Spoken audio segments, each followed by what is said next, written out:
Mga katuldo ko, naghahanda na ng kanyang trap. Itong tawag sa amin taon. Kawayan yan na ginawang trap para sa hipon, sa talangka, sa kasili ba. Yung pain yan, nyog sa loob.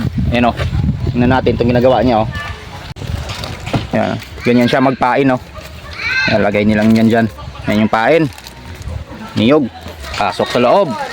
At dyan na rin yan dadaan yung dito yan papasok yung hipon, ang ulang.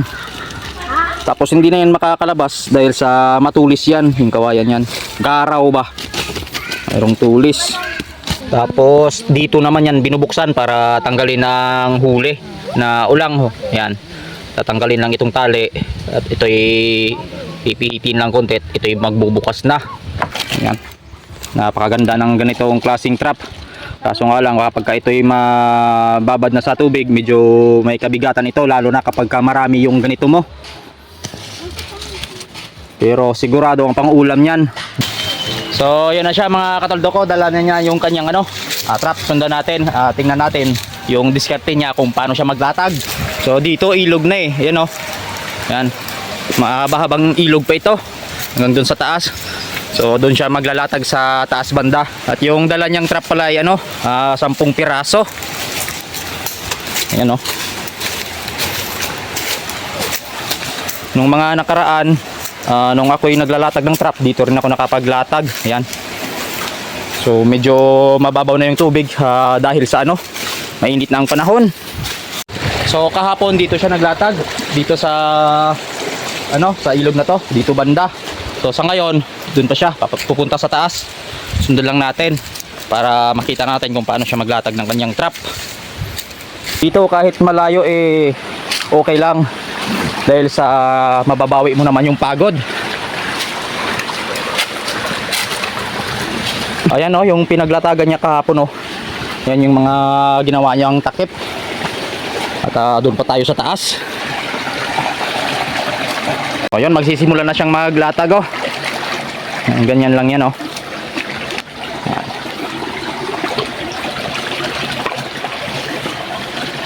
yan, ganyan lang ang diskarte pag maglatag ng taon. Lagyan lang ng bato-bato.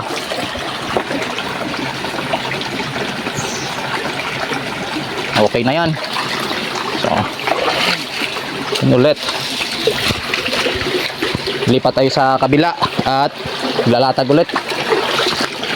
Isa pa lang yan, may siyam pa. So ayan, dito siya maglalagay ng pangalawang trap.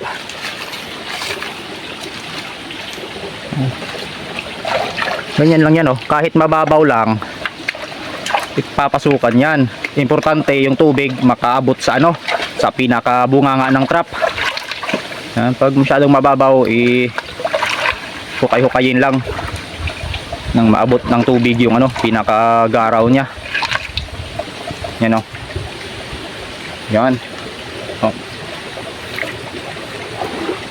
Ayos na yung ganyan dahil aakyatin ng ulang yan.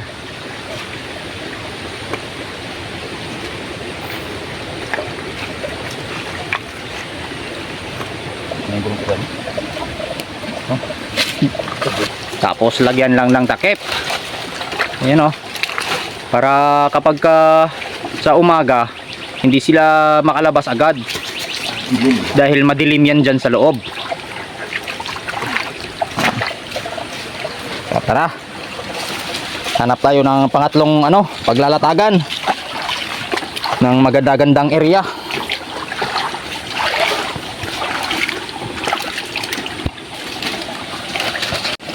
Dito na yung pangatlong trap, dito na ilalatag.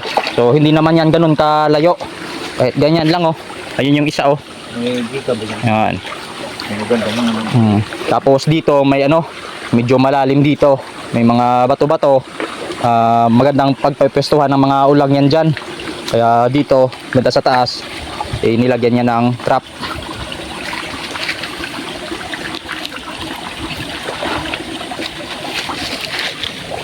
Dahil yung amoy ng nyog aanod yan, pupunta doon dyan. At kapag ka mayroong mga hipon dyan, aakyat yan, papasok doon. Tapos lagyan lang ng ano, ng takip.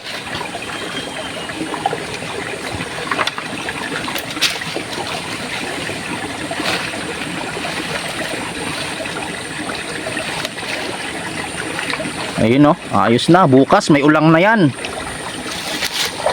Hanap tayo ng ano, pang-apat. Hanap ng magagandang area.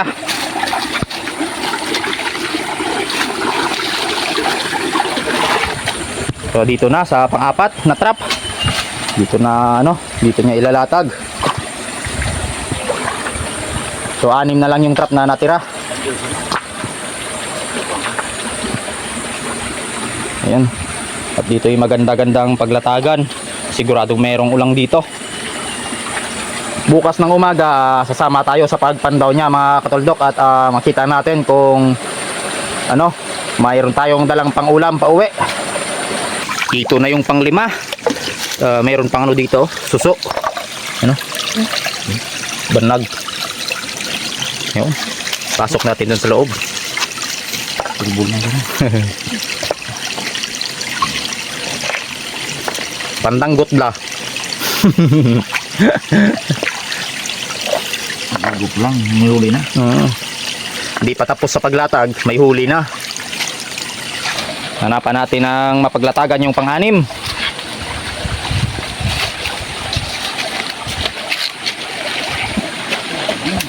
Yun. Ito, magandang pisto.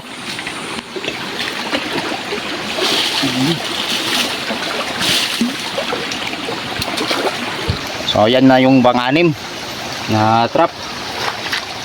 Yung 10 piraso na trap na yan sigurado na yan na ano, bukas ng umaga ay mayroong huli. Ayun, tapos na yung pang-6. Sa pang-7 na tayo. At dahil dito kami matutulog ngayon sa gubat, mamayang gabi mangiilaw kami ng ano, ng ulang dun sa kabilang ano, sa kabilang sapa. Subukan namin mamaya doon kung mayroong malalaking ulang at may pang-ulam mamayang hapunan. Ganyan lang yan, diskarte niya mga katuldok. Kanya-kanya tayo ng diskarte. Ayun, pwede na. Tatlo na lang at matatapos na sa paglatag. Ito nga pala yung king fern na tinatawag dito sa amin, no. Ayan.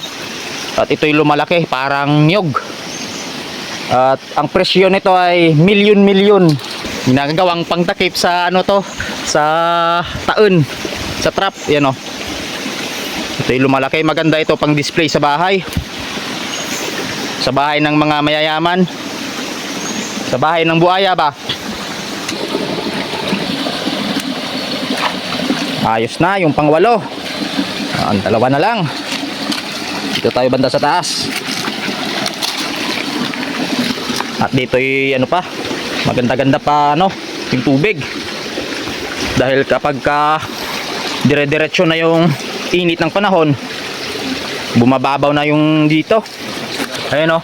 Kapag ganitong yung mga area, walang maganda-gandang mapaglatagan, ilagay natin yan dyan sa ano, sa malalim. Lubog natin.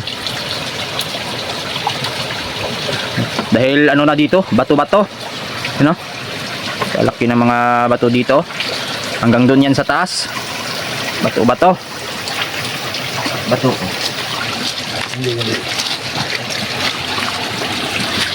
Bigyan natin ng bato at ano.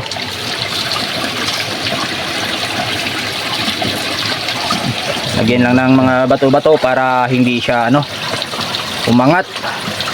Yun, pwede na. Dahil dito ay ano, may gikab, may mga butas-butas.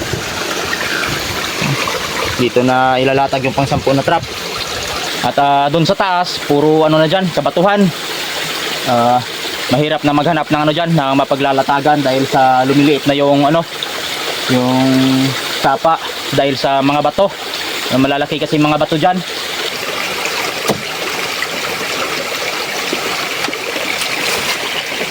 Yan ang takip. Ayun, oh. So ayan, ayos na mga katuldok. At bukas malalaman natin ang huli. Kung meron tayong pangsahog sa gulay bukas. Kaya puruhin na lang, gataan. At ngayon ay uuwi na kami. Balik sa kubo para magpahinga. Dahil maya maya pag dumilim ay mangilaw naman kami doon sa kabilang sapa. Meron kaming mga flashlight na dala. At sarapang para sa sa ulang. Sana mamaya maka dami-dami kami. May swerte sana.